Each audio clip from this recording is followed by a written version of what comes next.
Well, hello! Welcome back to Spyro Space. Today we're going to be talking about enclosures and the different setups that you can do, what to add inside of them, just a few do's and don'ts. And we got our little friend here today to help us out along the journey. Let's get right into it! Hello, in a new spot. You'll probably see this tank quite a bit as the channel grows. I currently have Spyro here in this 40-gallon breeder tank, but I do have plans to expand to 75 gallons for him in the future.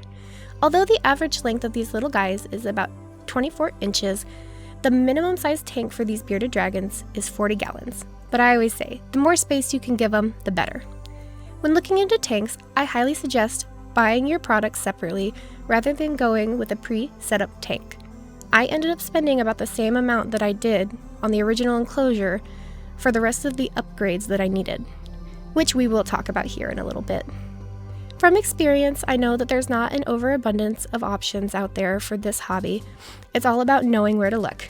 For tanks, you can always go on Amazon for name brands, as well as looking secondhand on Craigslist or eBay. You could also go the route of getting a custom enclosure built, depending on what your budget is. If I could change one thing about my tank, it's the opening. I highly suggest going for a front open sliding door. This eliminates having to come from overhead and potentially spooking your animal. Plus, it makes getting them in and out much easier in the long run.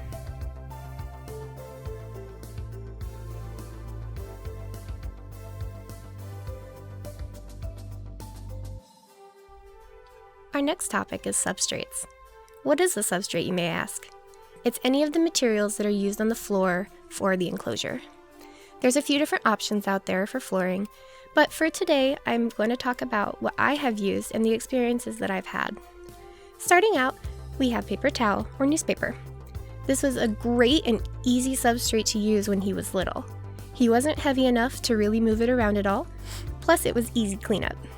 As he got a little bit bigger, I noticed he had issues with folding and moving the paper towels. Which brings me to deciding to get him some Repti carpet, which I received in 2 sheets and cut up into a few squares to fit into his tank to help with the cleanup as well. When he would potty, the carpet was removed and replaced with paper towel for the night and washed and then left out to dry. As he grows, I wanted to try and give him as natural of an environment as possible, and that brings me to my last substrate, and that is topsoil and sand mix. I do want to preface this with, I do not think that it is a good idea to have juveniles on loose substrate. The risk of compaction and other complications is not worth the risk early on, in my opinion. With that being said, this is a very controversial topic, I know, but with just about everything else with these animals, if you do the research and get a groove with your husbandry, you and your dragon should be happy and healthy. I plan on getting some isopods and springtails to make it bioactive here in the near future, but I wanted him to get a feel for the substrate and to see if it was what was best for him. With this being said, you do want to make sure that you keep it slightly damp. I have noticed that my lights tend to make it bone dry.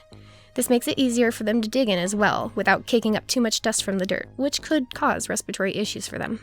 Speaking of lights, let's move on to that topic. When I bought my pre-set up tank, it came with this double dome light fixture and the proper bulbs. Little did I know this was not enough. I was excited to get my first pet and went with what I thought would be the best. I mean, it was sold in the pet store, so it had to be right? After proper research and getting into a few groups on Facebook, I realized I didn't have everything I needed. Provided was a compact UVB bulb and a heat bulb, but that coil UVB bulb isn't enough. Without proper UVB, these guys can develop MBD, or metabolic bone disease, which can inhibit and deform bone growth. You will see people recommend them still and use them alone, but personally I would rather spend a little extra for the proper lighting to be better safe than sorry in the long run. The list of what I'm currently using is the ZoomMed UVA Repti Basking Spot Lamp 100 watt and the 10.0 UVB 13 watt ZoomMed Repti Sun Compact Bulb in my double dome that was provided. And separately, I also use the ZoomMed T5 10.0 UVB 24 watt lamp with a T5 fixture to set on top of my enclosure. There is another brand, and it's called T8, that you can get, but those need to be mounted inside of the enclosure to ensure your dragon is getting enough of the UVB. These, along with the tank, can be difficult to come by. I tried to find the exact fixture I have, but I couldn't, unfortunately. I found a similar one on Amazon and PangeaReptile.com, and they will work just the same. If you buy from a reptile supply company, it's much easier to come by, but it's still a little bit of a process getting everything right, which is part of the reason I started this channel. I want to try and make it easier for the enthusiasts coming into the community. Wouldn't it be beautiful to see reptiles blossom and be as common as other pets? Okay, enough with the tank talk, the light lecture, and the substrate speak. Let's get to the fun part, decorating! You'll want to have a hide for them to go in if they need to get out of the light or just want to hide. This is what I have for my little guy, and he's grown into it very well. He still fits and goes in and out as he pleases. You don't want something small that they'll get stuck in or hurt on. I also got him this nifty Magnarock from Amazon. It has 2 magnets on the back that connect together, and it keeps it suspended. I've had this product in a few spots in his enclosure, including under the heat lamp, and it is super resistant. This ledge allows him to get up higher on his cool side and by his UVB bulb. As you see, I have his little hammock set up underneath of his heat lamp. For a short amount of time, I moved the Magnarock over there because I read that they needed the heat on their bellies. But he genuinely seemed to miss his hammock, which is why it's back. I also have a fun little plant for decoration along with his little stuffy, the turtle. I provided a branch for him for more levels and obstacles.